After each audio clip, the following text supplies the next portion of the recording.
Express yourself in the Holy Ghost.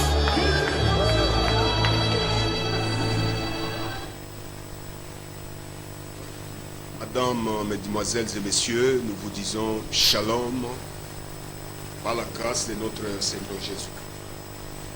Vous êtes très très nombreuses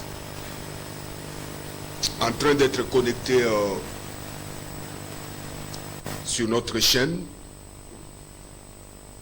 Nous vous disons sincèrement merci pour cette faveur de la part de notre Seigneur Jésus-Christ.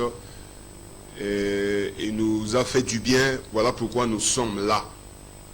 Nous disons merci beaucoup à vous tous. Vous êtes connectés, vous êtes très très nombreux à être avec nous ce soir dans ces cultes. Voilà. Dieu est tellement bon. Par sa grâce, on est là. We praise his name because he's there in everything. He don't let me in every situation. God is able. He is my daddy, my father. I magnify his name. I glorify his name. And because he give me this time to speak his word. It's the time of the gospel time. Voilà. Nous lui disons merci infiniment pour cette faveur. Une faveur vraiment imméritée. Donc, on ne savait pas qu'on allait être là, mais par sa grâce, nous sommes là et nous voulons partager la parole de Dieu. Frères et sœurs, mesdames, mesdemoiselles et messieurs, encore une fois, nous vous disons shalom, shalom, shalom et soyez les bienvenus à nous suivre, à être ensemble avec nous dans ces cultes. Tellement on allait commencer bien avant, mais comme il y a beaucoup de choses à faire et puis voilà, on s'est buté à une petite difficulté, mais quand même on est là. La grâce de Dieu est avec nous, elle nous couvre tous ensemble là où vous êtes, et je sais que ce soir le Seigneur va vous faire du bien ensemble avec votre famille, papa, maman, ainsi que les enfants, comme les cultes se font en famille. Et cela ne peut pas vous empêcher à célébrer ces cultes ensemble avec nous pendant ces temps. Le temps de la visitation, Dieu est en train de visiter les gens, il est en train de visiter les familles, il est en train de visiter tout le monde qui est avec nous, en train de nous regarder ou de nous entendre à la radio. La fois passée, nous nous sommes arrêtés sur un point très important, les déserts. En fait, les grands thèmes que nous sommes en train de décortiquer tous ces jours ici, c'est l'impact du Saint-Esprit. C'est sur ce sujet que nous sommes en train de parler et nous voyons la main de Dieu en train d'agir. Effectivement, nous nous sommes arrêtés sur un point très important, les déserts dont nous avons parlé de Jésus-Christ après son baptême, lorsqu'il reçoit le Saint-Esprit. Le Saint-Esprit était descendu sur lui sous forme d'une colombe. lorsque le Saint-Esprit est descendu sous forme d'une colombe, il y avait une voix au ciel qui avait dit, celui-ci est mon fils bien-aimé, c'est Dieu. Qui disait, celui-ci est mon fils bien-aimé, en qui j'ai mis toute mon affection, écoutez-les. Après ces choses, la Bible dit, le Saint-Esprit a conduit Jésus dans les déserts. Là, c'était les rôles du Saint-Esprit. Nous avons vu comment le Saint-Esprit a poussé Jésus dans les déserts. Nous avons dit que lorsqu'on reçoit le Saint-Esprit, remarquez très bien, je m'excuse, plusieurs hommes de Dieu, plusieurs serviteurs, les jours où ils se sont rencontrés avec Dieu, les jours où ils ont été baptisés du Saint-Esprit, le Saint-Esprit les avait conduits au sacrifice, d'aller se sacrifier. Le Saint-Esprit les avait conduits dans la formation. Voilà pourquoi c'était aussi le cas de Jésus. Après avoir reçu le Saint-Esprit, donc il fallait que ça se passe comme ça, malgré qu'il était Dieu. Malgré qu'il était Dieu, il a fallu qu'il passe par toutes ces étapes. Lorsqu'il a reçu le Saint-Esprit les conduit dans les déserts. Pourquoi? Pour être tenté et pour se rencontrer avec le diable. Et c'est là que la bataille devrait se passer là-bas. Et laissez-moi vous rappeler que tout ce qui s'est passé là-bas, c'était un combat spirituel. Quand nous voyons à la télévision, on nous donne une illustration d'un serpent qui est venu devant Jésus. Il dit, si tu es le Fils de Dieu, transforme ces pains et que tu manges. Or, Jésus avait faim. Il avait eu faim parce qu'il avait totalisé 40 jours et 40 nuits sans manger. Il était là et les diables savaient que Jésus avait faim et il s'est présenté. Donc, en fait, il avait la raison de lui dire, tu es capable, tu peux transformer ces pierres à devenir des pains pour que tu manges. Parce que tu as faim. N'est-ce pas? Il avait raison. Parce que Jésus, c'était Dieu. Il avait la capacité. C'est lui qui a créé toutes choses, non?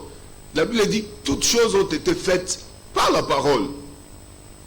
C'est la parole qui a fait toutes choses.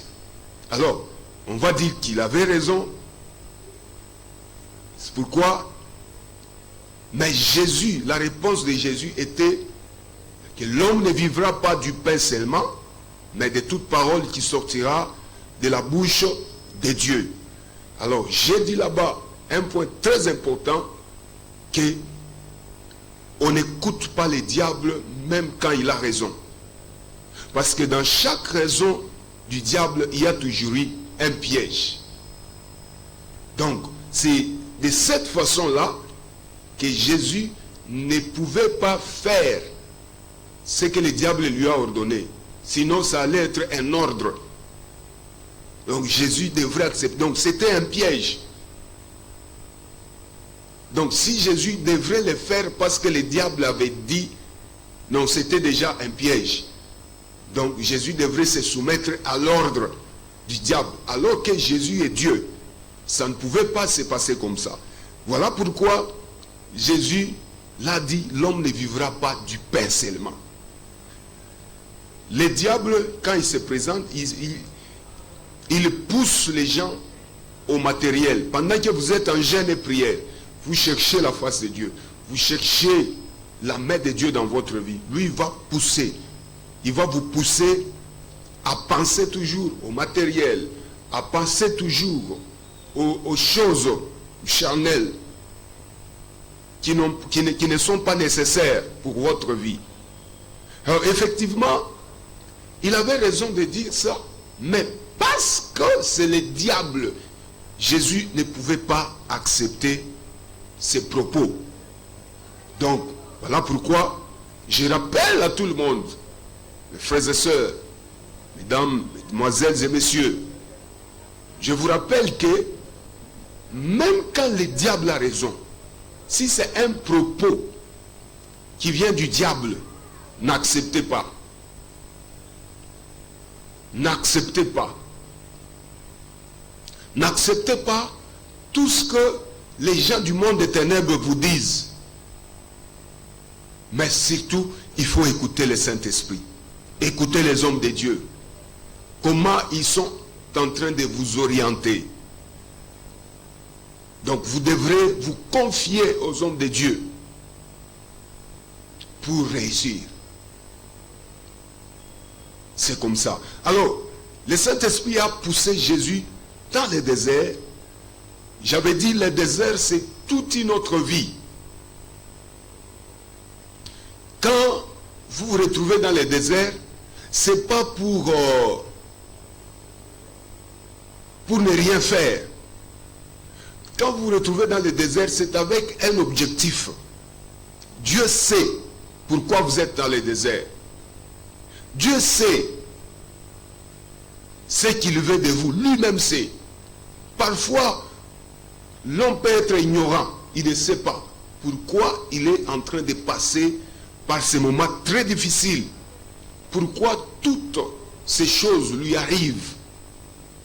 Pourquoi? Et les gens n'ont pas le temps de se demander. Mais plusieurs, vous allez les trouver en train de pleurnicher. Dieu nous a abandonnés. Et oh, nous n'avons pas de soutien. S'il était Dieu, il devrait nous répondre, il devrait nous aider. Notre Dieu, il est compatissant, il est miséricordieux. Beaucoup de gens vont commencer à pleurnicher pour rien. Mais sans le savoir que c'est un moment, c'est un temps où Dieu vous laisse dans cette situation pour vous former. La formation ne vient pas de la même façon. À chacun, selon les plans que Dieu a avec son serviteur. C'est pourquoi vous allez voir chacun avec ses problèmes. Même quand nous vivons dans ce monde, nous vivons ensemble. Vous allez trouver que chacun a ses problèmes. Alors Dieu, au ciel et sur la terre, il nous voit. Donc Dieu a un travail énorme d'aider tout un chacun dans le monde entier. En majorité des gens, ils fixent leurs problèmes à Dieu. Comme il est écrit, comment on sort à l'Éternel et il agira. Donc, dans le monde entier, par jour, Dieu est en train de traiter des dossiers et des dossiers. Alors, au lieu de pleurnicher chaque fois, concentre-toi. Fais cette lutte. Parce que Dieu ne vous dépose pas dans le désert pour jouer seulement. Dieu ne vous dépose pas dans le désert pour dormir seulement. Dieu ne vous dépose pas dans le désert pour ne rien faire. Donc, dans le désert, croyez-moi que vous êtes en face d'un adversaire puissant aussi. D'un ennemi puissant. Si vous ne faites pas attention, vous pouvez mourir là-bas dans le désert. Si vous ne menez pas un bon combat qu'il faut, vous risquerez de mourir. Regardez le peuple d'Israël avec Moïse. Dieu a dit à Moïse, faites quitter mon peuple et la direction c'est Canaan. Faites-les entrer en Canaan, les pays que j'ai juré à leur père de leur donner. Mais regardez, ces peuples-ci n'ont pas su mener un combat qu'il fallait dans le désert. Ils ont consommé leur temps dans le désert.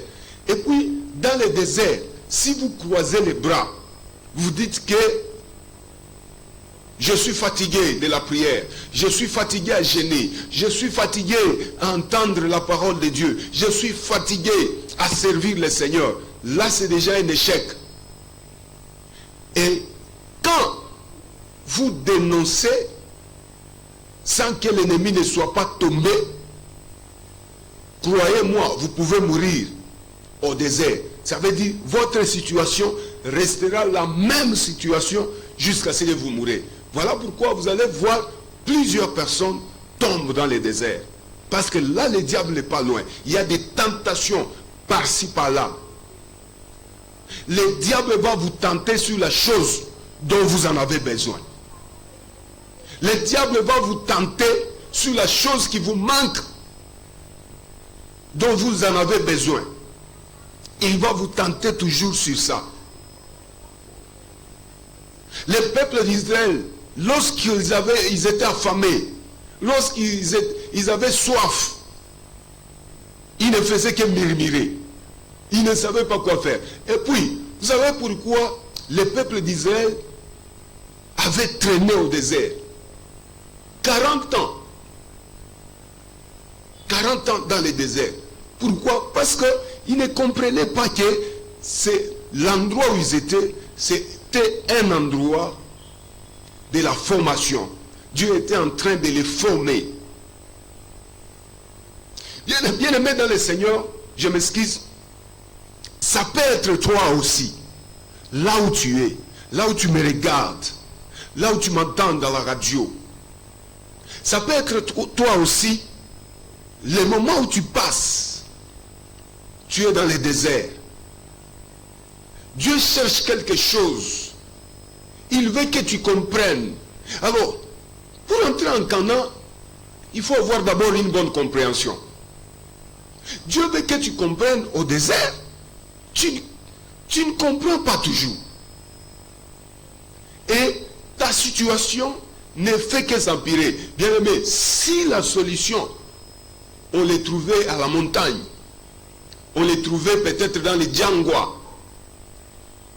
tout le monde allait avoir des réponses, des multiples réponses. Je vous dis, il y a des gens qui se réveillent chaque jour. Ils sont à la montagne.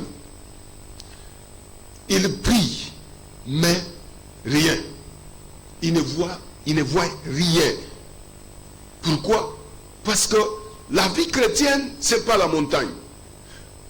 Il y a des gens qui prient dans nos églises. Vous avez longtemps prié à l'église, mais rien ne change. Pourquoi? Vous croyez qu'être chrétien, c'est toujours lorsqu'on est dans l'église, lorsqu'on sort dans nos quartiers. Or, la vie chrétienne, c'est lorsque nous sommes dans nos quartiers.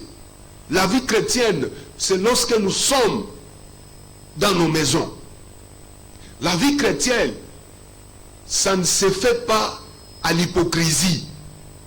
Lorsque nous sommes dans l'église, nous louons, nous semblons être saints. C'est pas comme ça. Alors, remarquez que plusieurs ont beaucoup prié, mais parce que leur vie n'est pas consacrée à Dieu comme il faut. Ce sont les mêmes qui vont à la montagne et qui ont de mauvais cœurs dans leur quartier. Ce sont les mêmes qui parlent en langue. Mais quand vous regardez leur vie chrétienne, comment est-ce qu'ils sont en train de l'amener dans leur quartier, vous sentez que la vie de Jésus n'est pas en eux. Et ces gens-là crient, ils gênent, ils font le tout, mais peu de réponses. Chers frères, surtout nous Congolais, comprenez qu'il y a des choses à arranger pour que Dieu nous fasse quitter ce désert. J'espère que beaucoup de mes frères congolais passent par des moments difficiles. Ça peut être un désert. Là, Dieu vous laisse sur cette situation, sur cet endroit, pour que vous puissiez comprendre. Tant que vous marcherez toujours avec l'incompréhension, peut-être vous allez demeurer longtemps là-bas. Chers frères et sœurs congolais, Je peux énumérer quelques points qui font que plusieurs frères et sœurs ne quittent pas les déserts. Ils sont toujours dans les déserts. Pourquoi? Ce sont les mêmes frères et sœurs qui prient dans les églises, qui sont tribalistes. Ce sont les mêmes frères et sœurs qui prient. Quand vous les remarquez dans leur quartier, leur comportement, vous regardez leur comportement. Ce sont les mêmes frères et sœurs qui prient dans les assemblées, mais qui ont de mauvais cœurs, la jalousie, la haine. Vous remarquerez que même les païens n'ont pas cette haine. Quand les chrétiens, aujourd'hui, la haine, le mauvais cœur, la jalousie, la sorcellerie, là où ce n'est pas un péché, les chrétiens vont te dire que c'est le péché. Mais là où c'est le péché, ils vont te dire que c'est la façon d'être. C'est notre façon d'être. Un mauvais cœur comment? La jalousie comment? Si quelqu'un souffre, voilà. Ça c'est la vie de Dieu. Donc quand quelqu'un est en train de souffrir, là vous êtes ensemble. Mais si quelqu'un trouve, il devient magicien, il devient rose-chrétien. Même, vous allez remarquer, même au niveau de leur pasteur, quand un pasteur est piéton, waouh, celui-là vient de Dieu, parce qu'il est piéton. Quand un pasteur souffre, quand un pasteur ne s'habille pas bien, et comme mon coach moi celui-là il vient de Dieu.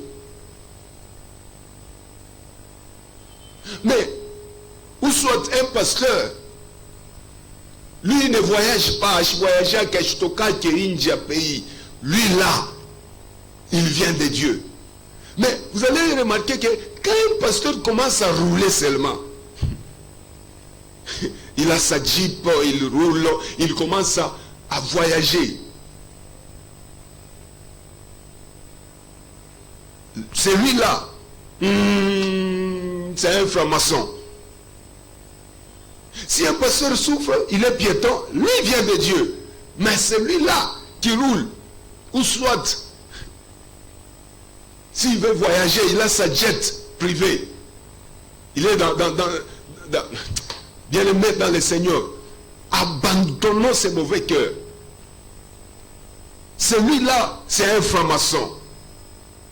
Et c'est avec ce comportement, est-ce que vous croyez que Dieu vous fera quitter ce désert? Il vous fera quitter cette situation où vous demeurez longtemps?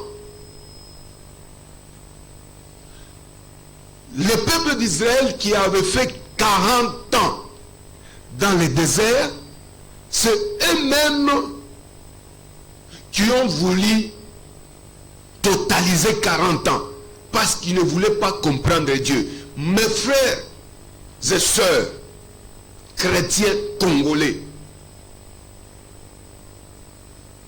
vous ne voyez pas que dans beaucoup de cas, la situation que nous menons n'est pas normale.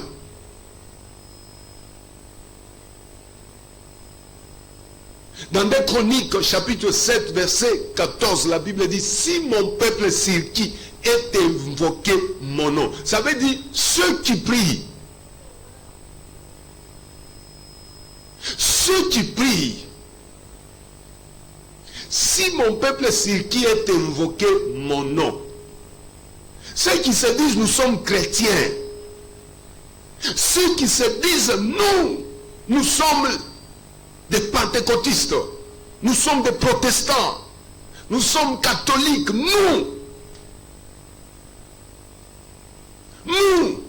Nous sommes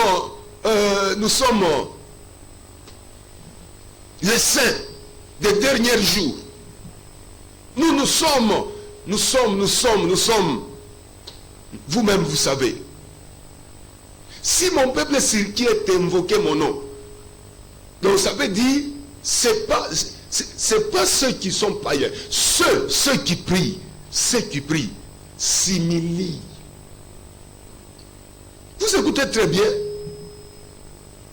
Donc nous avons des défis à relever. Luc chapitre 4, c'est là où nous sommes. Nous avons des défis à relever. Alors, lorsque Dieu, le Saint-Esprit vous envoie dans le désert, c'est avec un objectif d'être formé, pas seulement pour être formé, être aussi brisé. Le désert, c'est un endroit de brisement. Mais toi, tu es dans le désert, tu t'habitues, tu acceptes la tentation du diable, tu t'habitues à mener une vie d'habitude. Or, c'est un endroit. Vous savez, il y a d'autres situations qui nous arrivent, qui doivent nous pousser à chercher la face de Dieu, comme il faut. Nous savons que dans le désert, le diable n'est pas là. Voilà pourquoi nous voyons des démons partout. C'est le désert. Nous voyons des démons partout, la sorcellerie partout, la possession partout. Je suis tout à fait d'accord. Et souvent, parfois, il ne faut pas critiquer ceux qui voient des démons partout.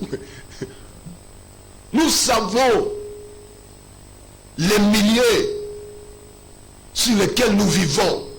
On sait ce qui se passe. C'est quoi? Plusieurs personnes sont victimes. Écoutez, cela ne doit pas nous pousser à dormir. Chers frères et sœurs, chrétiens, toutes les situations qui nous arrivent là, ça doit nous pousser à chercher la face de Dieu. Prie comme il faut. Cherche la face de l'Éternel. Sinon, ton problème durera. Les années continueront à s'écouler. Mais la situation là, ta situation va rester la même situation. Tu verras toujours les gens qui viennent après toi. Ils viennent, ils te dépassent. Ils viennent, ils te dépassent. Toi, tu continueras toujours à aller à la montagne. Tu vas à la montagne, mais les gens continuent à aller de l'avant, te dépasser. Tu ne vois pas que tu as un défi, tu as un challenge à enlever sur ta vie. Pourquoi tu n'acceptes pas la formation? Pourquoi tu n'acceptes pas les brisements? Pour que nous ayons de vrais commandos. Les États-Unis, pour qu'ils puissent avoir de vrais commandos, ils donnent tout son temps à former ces gens-là, à les former. Et après leur formation, il y a des gens qui vont échouer, il y a aussi des gens qui vont réussir. Après cette formation, voilà des hommes que nous appelons des commandos. Même dans tous les domaines, frères et sœurs, si vous ne vous donnez pas, si vous n'acceptez pas, vous allez finir comme ça. Or, le plan de Dieu, ce n'est pas ça. Le plan de Dieu est de vous voir traverser ces déserts. Si Israël a fait 40 ans, Jésus avait fait 40 jours. Et il est sorti du désert. Voyez l'impact que Jésus a fait. Donc lorsqu'on aime aussi la vie du désert, on sait saisir l'opportunité. Lorsqu'on est dans le désert, ça veut dire on est en face du diable. Je vous dis, Israël ne pouvait pas comprendre ce qui lui arrivait au désert. Ils étaient en face du diable.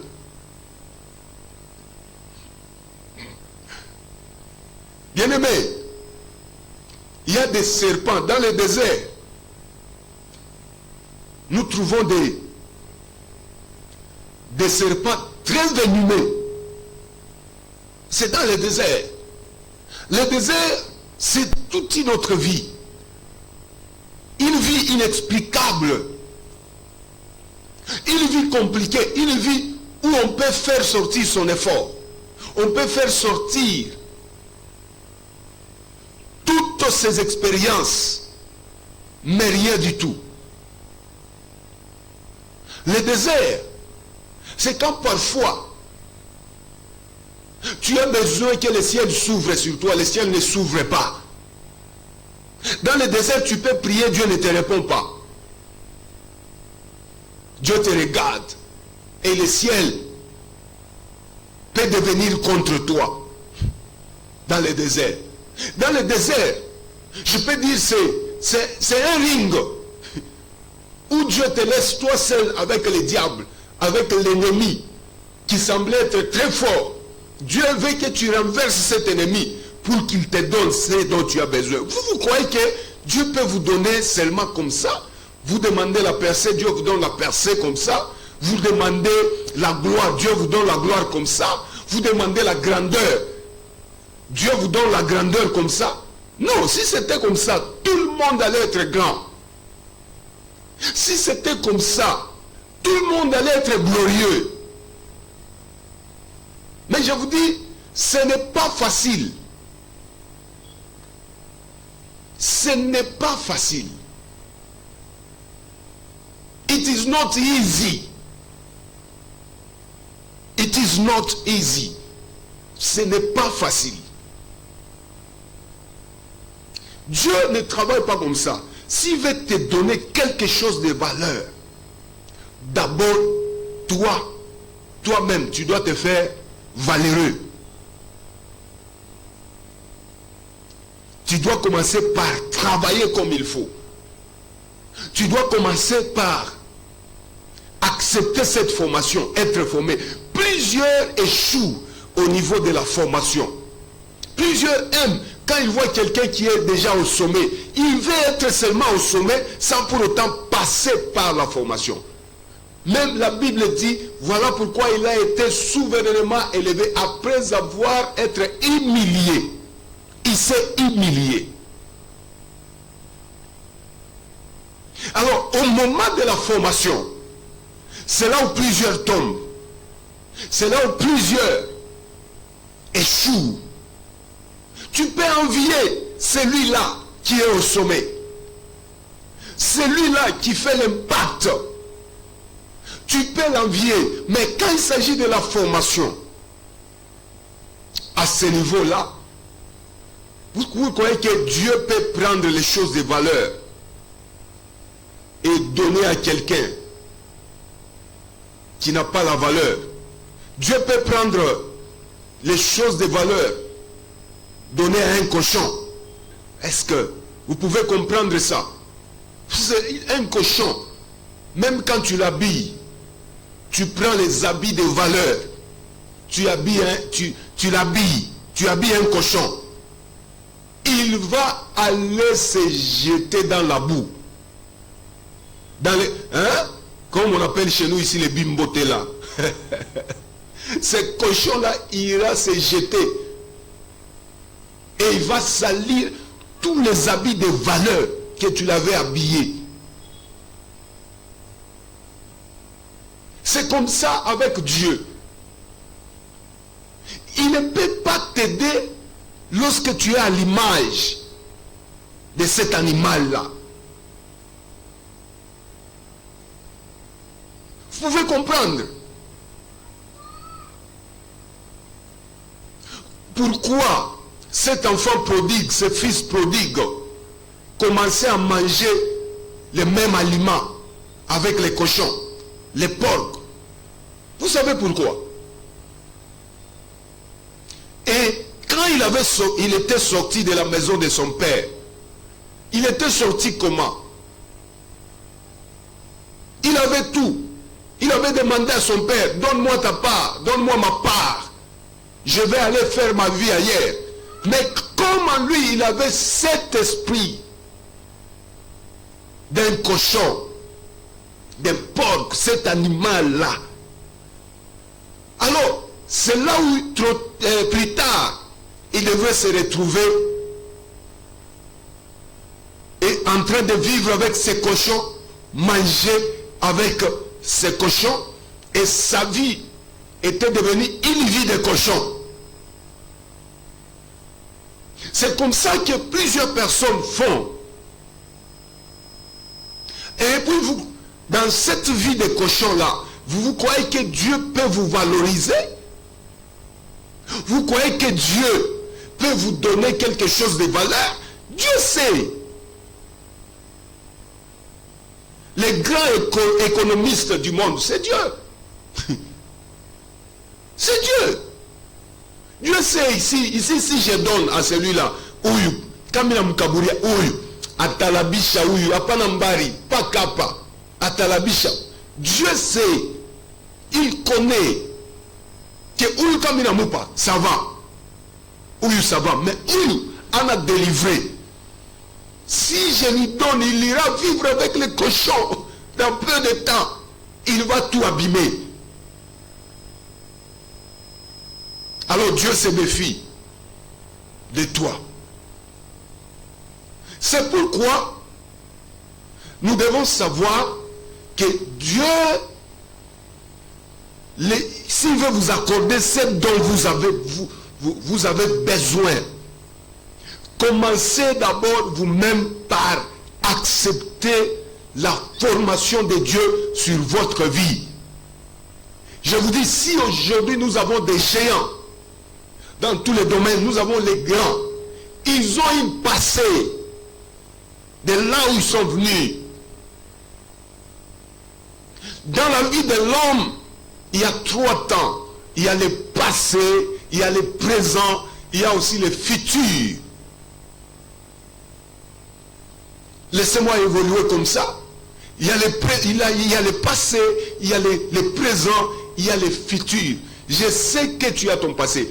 Si vous demandez les gens qui sont aujourd'hui au sommet, qui sont arrivés là où ils sont, si vous leur posez la question de savoir comment a été leur passé, ils vont vous expliquer que ça n'a pas été facile. Ça n'a pas été facile. Il fallait accepter le brisement, la formation, les sacrifices. Il fallait passer par là. Bien-aimés, je vous dis, beaucoup de personnes n'échouent pas là où ils étaient. Mais beaucoup de personnes échouent dans leur présent. Ton présent là, ça peut être que tu es dans un désert. Dieu t'a laissé là-bas, il commence à te regarder. Ça, c'est une grande prophétie que je donne à quelqu'un ce soir, avant que nous puissions prier. Dans beaucoup de cas, plusieurs échouent dans leur présent. Ils échouent au désert. Ils manquent comment saisir l'opportunité. Ils manquent comment maîtriser ces temps-là. Il manque comment maîtriser son adversaire, son ennemi qui rôde tout autour de lui. Parce que l'apôtre nous dit que voici, il rôde tout autour de vous comme un lion, cherchant qui il dévorera. Et c'est surtout lorsque vous êtes dans ce désert, les ennemis s'imposent, les sorciers s'imposent. Les ennemis s'imposent, ils disent, nous n'allons pas les laisser.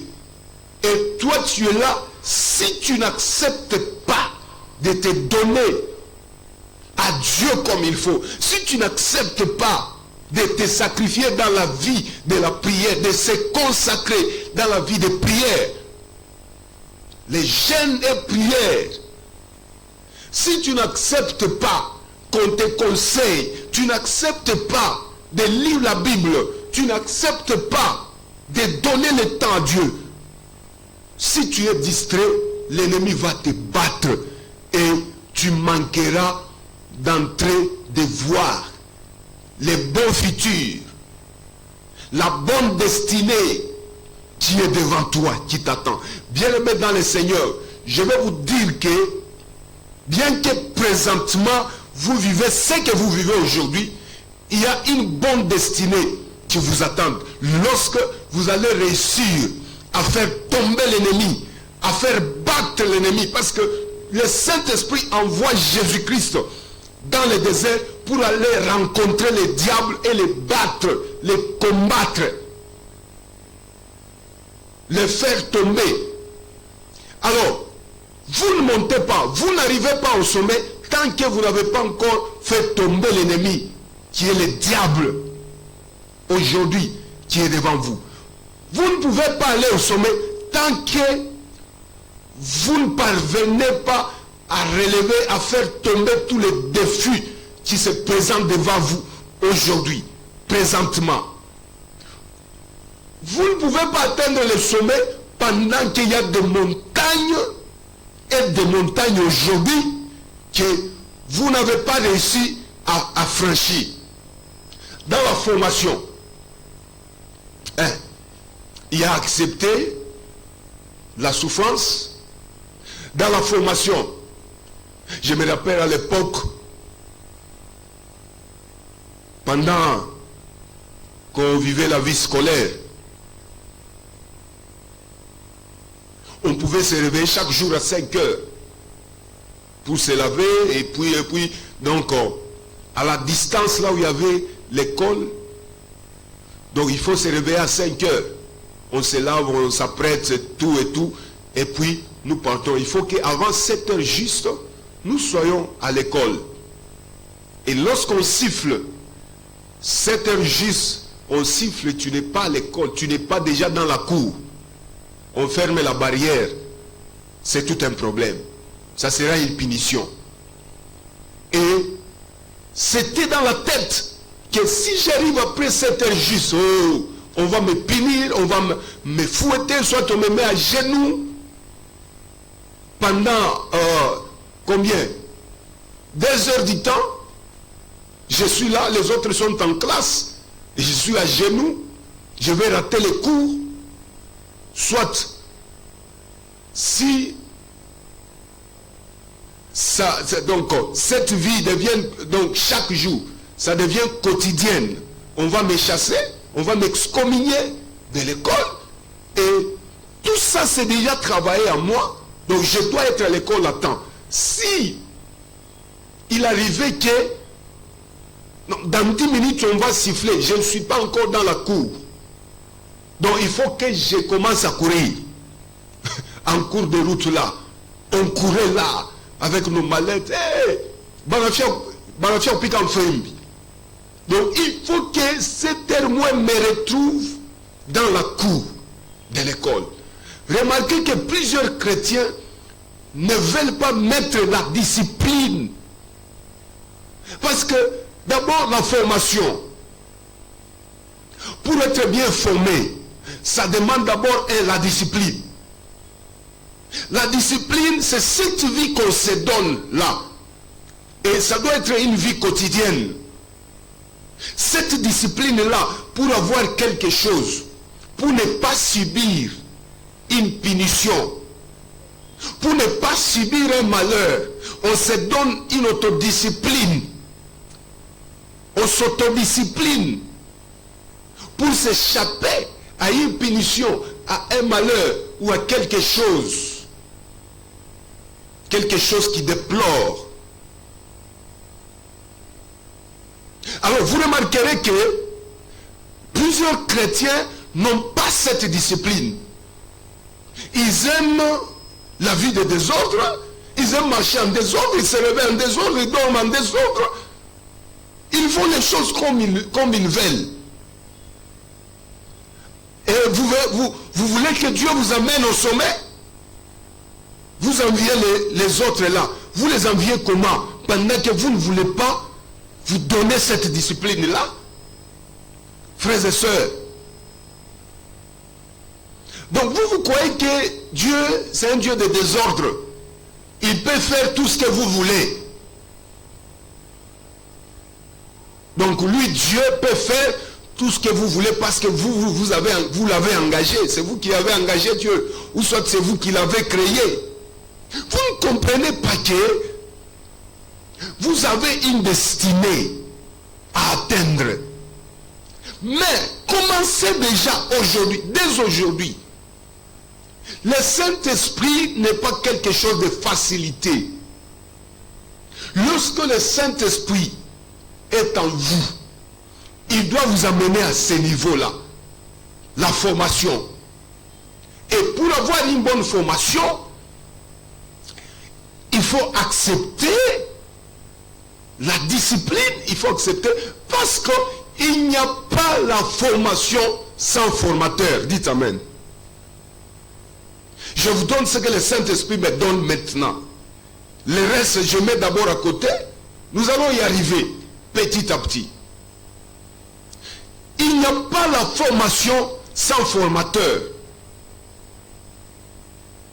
Plusieurs, oui, je vais être formé, mais plusieurs n'acceptent pas les formateurs.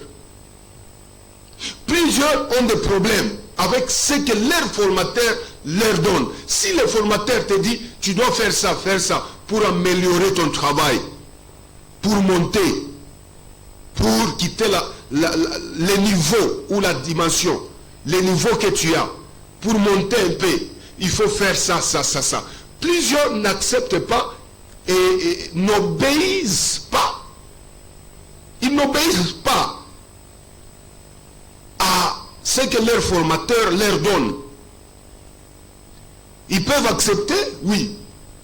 Après avoir accepté, c'est tout, c'est fini par là. Ça s'arrête à ce niveau. Et tu crois que tu deviendras meilleur si tu n'écoutes pas ton formateur, si tu ne pratiques pas ce que le formateur te donne, tu crois que tu deviendras meilleur? Bien-aimé, il faut savoir dans la vie que pour atteindre l'excellence, pour que tu sois excellent, ça ne commence pas avec des rêveries. L'excellence ne commence pas avec des rêveries. L'excellence ne vient pas seulement quand on se réveille comme ça, on devient excellent. On se réveille seulement comme ça, waouh, l'excellence est là. Non, il y a beaucoup de conditions. Il y a beaucoup de conditions. Plusieurs chrétiens francophones sont vraiment négligents, sont paresseux. Plusieurs chrétiens francophones ont des problèmes très sérieux parce qu'ils ne veulent pas. Et d'abord, la discipline n'est plus. Et ils croient, ils rêvent que je deviendrai comme celui-là. Non, j'envie celui-là. Si je deviens comme lui. Mais tu envies celui-là. Mais pour être formé, tu refuses. On te dit fais ça, tu refuses. Fais ça, tu ne veux pas. Et puis tu veux être comme lui. Est-ce que tu peux me prêter ton oreille s'il vous plaît? Tu peux me prêter, je parle de l'impact du Saint-Esprit. C'est ça le thème. L'impact du Saint-Esprit. Plusieurs se disent, j'ai le Saint-Esprit. Mais tu as le Saint-Esprit, plutôt, mais tu aimes toujours rester fouton. Comme ça. Le Saint-Esprit va t'amener à un niveau là. Fais ça, accepte ça, sois discipliné, écoute ce qu'on t'enseigne, ce qu'on te donne. Même la Bible dit, mon fils, en Proverbe 3, dit, mon fils, écoute les enseignements de ton père. Lisons d'abord ces versets. Lorsque on écoute, qu'est-ce que ça fait? Ça va augmenter quoi? Ça fera quoi? Proverbe chapitre chapitre 3, verset 1. Mon fils, n'oublie pas mes enseignements et que ton cœur garde mes préceptes, car ils feront quoi? Ils prolongeront les jours et les années de ta vie. C'est très clair, non? Ils prolongeront les jours et les années de ta vie et ils augmenteront ta paix. Qu'est-ce qui va augmenter ta paix? C'est les enseignements de qui? Du Père. Alors, lorsqu'on marche outre, on part au-delà des enseignements du Père. Ces derniers temps, Dieu est en train de me parler beaucoup sur le Père et le Fils. C'est dans cette dimension où Dieu m'amène. J'espère que Dieu cherche quelque chose de ta part. Toi qui me vois, qui me regardes, qui m'entends maintenant, Dieu cherche quelque chose de ta part. Qu'est-ce que tu fais? La Bible dit ici, ces enseignements vont prolonger les jours et les années de ta vie. Et ils augmenteront ta paix. Que la bonté et la fidélité ne t'abandonnent pas. Est-ce que tu es fidèle, toi? Qu'est-ce que la Bible dit encore? Prends-les, ces enseignements-là, prends-les, lis-les à ton cou. Lis-les à ton cou. Et écris-les sur la table de ton cœur.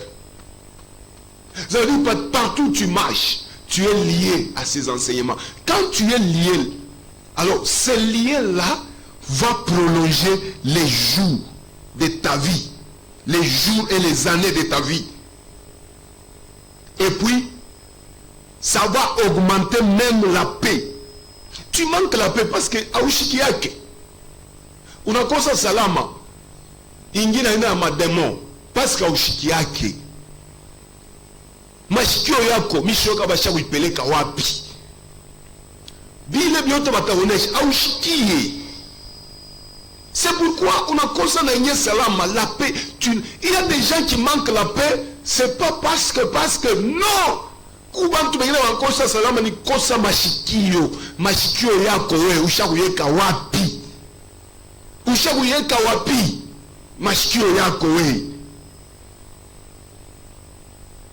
Lis-les à ton cou. Écris-les sur la table de ton cœur. Tu acquerras ainsi la grâce et une raison saine. Vous qui cherchez des raisons, vous. La grâce est là, mais pour l'acquérir, ce n'est pas une chose facile. Sinon, tout le monde allait réussir dans cette grâce. Oui, on peut réussir dans la grâce, on ne refuse pas. Mais la grâce n'est pas un libertinage. Pour s'en acquérir de cette grâce, ce n'est pas une chose facile. Et tu auras une raison saine aux yeux de Dieu et des hommes. Confie-toi à l'Éternel de tout ton cœur et ne t'appuie pas sur ta sagesse. Il y a plusieurs qui font l'erreur. Quelle est ta sagesse? Il y a que Dieu parle de d'y appuyer. Lui, monsieur les raisons, il connaît tout.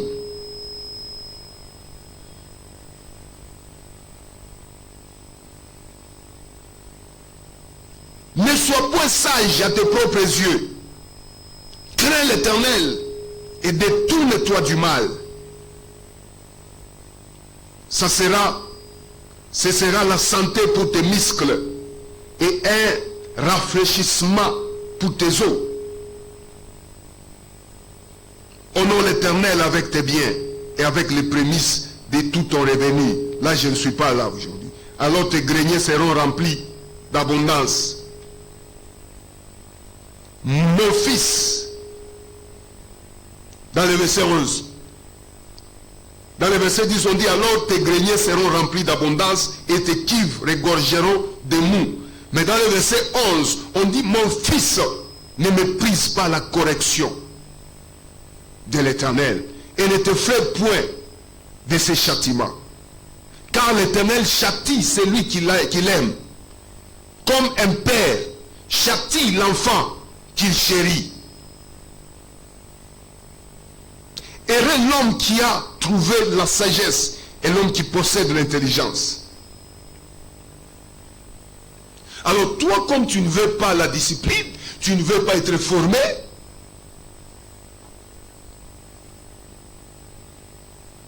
lorsqu'on te châtie,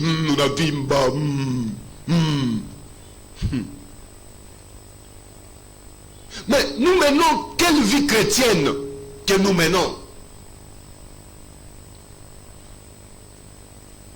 Chers frères et sœurs, est-ce que Dieu, tel que vous voyez Dieu, est-ce que Dieu est incapable de vous aider dans vos petites situations?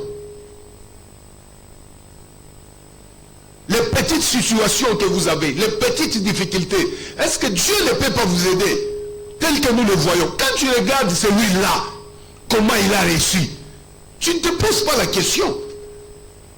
S'il a réussi seulement comme ça, c'est qu'il est monté seulement, Dieu l'a élevé seulement comme ça. Non, il a eu un passé, il a aussi un présent, il a aussi un futur. Alors, le futur, votre futur, se ressemble à votre présent. Dites Amen. Je vais clôturer dans peu de minutes. Je vais clôturer. Je vais dire à quelqu'un, frères et sœurs, bien-aimés, votre futur se ressemble à votre présent. Le passé, votre passé, n'en parlons même pas. Là, c'est déjà passé. Je parle du présent et de votre futur. Donc, votre présent peut arranger les erreurs du passé pour avoir un futur excellent. Je répète, votre présent peut arranger vos erreurs du passé pour avoir un futur excellent. Donc, c'est pourquoi je dis, votre présent, et plutôt votre futur, ressemble à votre présent. Donc, ce que vous vivrez demain, ce que vous vivrez demain, je répète, ce que vous vivrez demain, c'est la réalité de ce que vous vivez aujourd'hui. Ça sera le résultat de votre comportement d'aujourd'hui. Ce que vous vivrez demain sera le résultat de votre attitude d'aujourd'hui. Ce que vous vivrez demain, ça sera le résultat de votre comportement d'aujourd'hui. Ça veut dire, si votre aujourd'hui, vous vous comportez mal, vous ne voulez pas la formation, ça sera le résultat, c'est pour demain, c'est pour le futur. Je vous dis, plusieurs personnes qui ont échoué aujourd'hui, ça veut dire leur présent, leur passé n'était pas bon. On ne joue pas avec la vie. Frères et sœurs, on ne joue pas avec la vie. Donc, votre futur se ressemble à votre présent. Et les résultats de votre futur dépendra de votre comportement d'aujourd'hui, dépendra de votre attitude d'aujourd'hui. Alors, si vous voulez être quelqu'un demain, si vous voulez être comme celui-là, à ce niveau, là où il est arrivé, n'enviez pas seulement, mais changez votre comportement aujourd'hui. Accepte la formation. Commencez par remettre de l'ordre dans votre vie. L'autodiscipline est très importante lorsque vous envisagez être grand demain. La grandeur ne se fait pas au brillant. La grandeur ne vient pas comme ça parce qu'on a rêvé. Même si tu as rêvé, tu as vu dans un rêve que tu es devenu grand, tu dois commencer d'abord par être formé. La grandeur dépend aussi de ta formation aujourd'hui. La grandeur dépend de ton attitude d'aujourd'hui. Quelqu'un qui prétend être grand demain, on va le voir aujourd'hui, ce qu'il fait. On va le voir aujourd'hui. Il sera différent des autres. Il va positionner bien sa vie.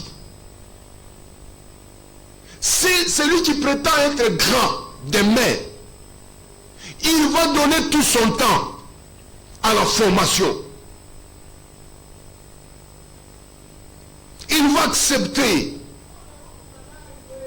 les bas et les hauts. Aujourd'hui, si nous avons des ministres, ashikulote toi encore pas ministre na sema ni unachunga tayangu mitakuyaka ministre ashifunde ashifua nini eko tout un fouton comme ça. Vous avez déjà vu des ministres de foutons. Les ministres parlent des mots français parce qu'ils avaient étudié. Et chacun s'en se défendre dans son domaine parce qu'il a pris tout le temps de se préparer. Bien-aimé dans le Seigneur, ne te trompe pas. On ne se moque pas de Dieu.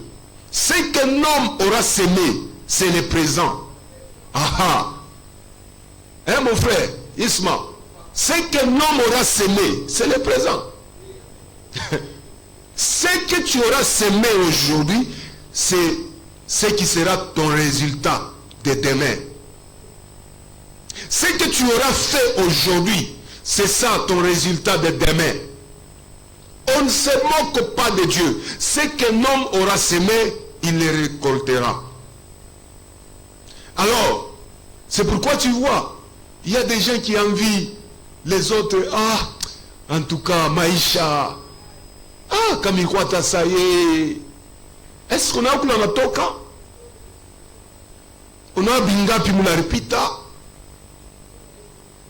Et on a kuanvie na boulogne na bamba.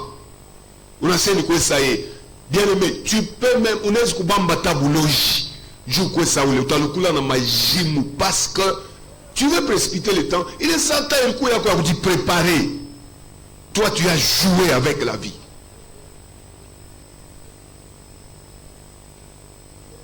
Le Saint-Esprit envoie Jésus dans le désert, les pousse dans le désert pour être tenté, pour croiser le diable, les rencontrer, les battre.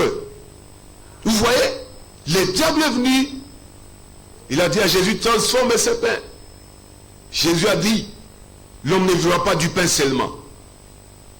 Et Jésus ne peut pas accepter parce que c'est le diable qui l'a proposé. Il n'accepte pas les propos du diable, mais il est capable de transformer.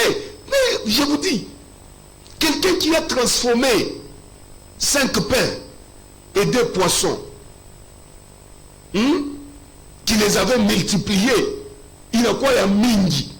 Quelqu'un qui a marché sur les eaux, quelqu'un qui a transformé l'eau en vin. Les gens ont rejeté même le vin, il dit, mais il a quoi Bouta Moussana? Il croit à pays. Bien aimé dans le Seigneur. C'est pour montrer que c'est lui le maître de tout. Il est spécialiste en tout.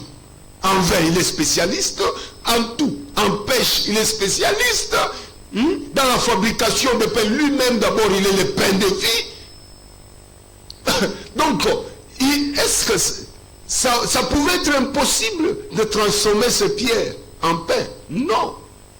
Mais parce que c'était le propos du diable, il ne fallait pas accepter ce que j'avais dit. Qu'on n'accepte pas le diable, même quand il a raison. Bien aimé, tu peux rencontrer des gens qui te montrent quelque chose pour te donner quelques raisons. Et si ces choses-là ne peuvent pas t'apporter quelque chose, ne peuvent pas t'amener dans la vision que tu as, n'accepte pas ces propos-là.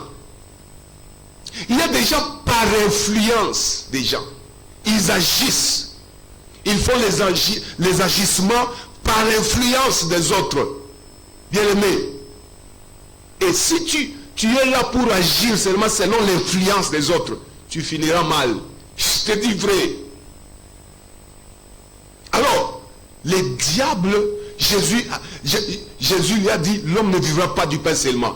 On n'accepte pas les diables même quand il a raison. Parce que dans chaque raison, il y a toujours eu un piège du diable. Et puis, ils ont, bien aimé, tout ça c'était au niveau spirituel. Hein? Je t'ai dit ça. C'était au niveau spirituel. Alors, ton niveau de la pensée est comment? Qu'est-ce que tu penses en toi? Comment on a boutonné mon kichwa? Ton frère. Awezi kuatenda grandeur na boutonge mukichwa comme kubuyi. Utenda grandeur je. Utacheza na grandeur na bintu bia bizuri bia Mungu. Utacheza nabio parce que mkichwa comme kubuyi. Frère, prends le temps. Accepte la formation. Prends le temps, bien aimé. Toka mon niveau ya boui. Ah, j'espère que je dois vous laisser pendant ce temps, parce que nous allons encore nous retrouver prochainement. Et élève ta main là où tu es, dépose ta main sur ta tête, je prie. S'il vous plaît, merci. Au nom puissant de Jésus-Christ, Père, j'abandonne mes frères et sœurs qui étaient en train de me suivre dans cette mission et qui étaient connectés à cet enseignement. Seigneur, je prie pour eux, que le Saint-Esprit leur donne encore de la lumière, plus que ça, plus que ce que tu as dit à travers moi.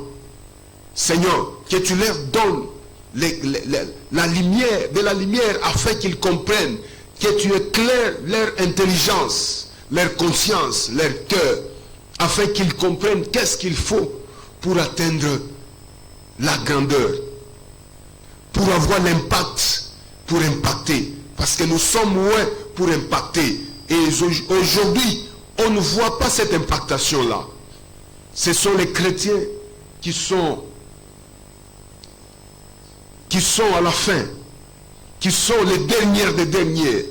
Ce sont des chrétiens qui échouent. Ce sont des chrétiens qui pleurent tout le temps. Nous ne voulons pas ça. Seigneur Dieu, quand tu parles, il y a quelque chose que tu cherches. Alors je prie pour mes frères et sœurs de partout. Laisse que ta gloire, laisse que ta puissance, laisse que le Saint-Esprit puisse les remplir leur intelligence afin qu'ils comprennent.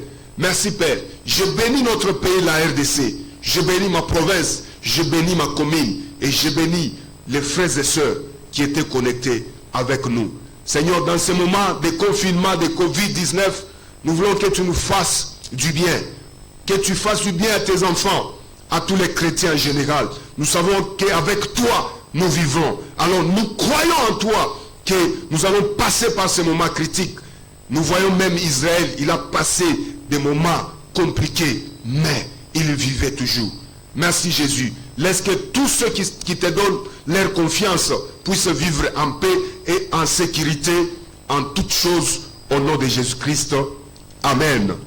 Oui, bien-aimés dans le Seigneur, merci beaucoup à tous ceux qui étaient connectés avec nous. Si vous avez aimé cet enseignement, nous vous donnons nos numéros, c'est les 081 44 23 999, 081 44 23 999, et puis les 099 748 24 28, 099 748 24 28, vous pouvez nous envoyer vos requêtes, vos offrandes, vos dîmes, vos actions de grâce et autres choses. En tout cas, que le Seigneur vous bénisse. À la prochaine.